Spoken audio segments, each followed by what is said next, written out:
Evet, üçüncü konumuz harekeler. Harflerin okunmasını sağlayan işaretlere hareke denir ki bunlar fetha yani üstün, kesre yani esre, damme yani ötürü olarak isimlendirilir. Üstün, harfimizin üzerinde bulunan sola meyilli küçük bir çizgi, Arapçada buna fetha denmekte. Esre, harfimizin altında bulunan sola meyilli küçük bir çizgi, Arapçada buna kesre denmekte.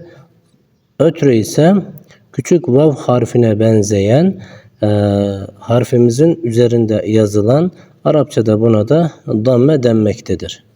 Şimdi ise sizlerle beraber harflerimizin okunuş şekillerini öğrenelim.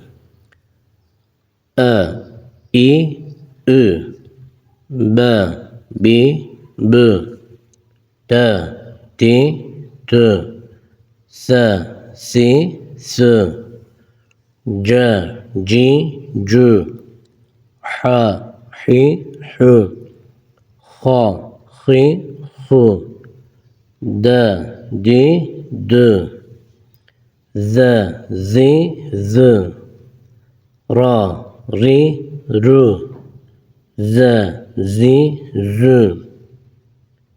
S, Si, S, Ş, Şi, Ş, Sa, Si, Su, Da, Di, Du, Ta, Ti, Tu, Za, Zi, Zu, A, I, U, Ga, Gi, Gu, Fa, Fi, F, Qa, Qi, Qu, Ka, Ki, Kü, La, Li, Lü, Ma, Mi, Mü, Na, Ni, Nü, Va, Vi, Vü, Ha, Hi, Hü, Ya, Yi, Yü,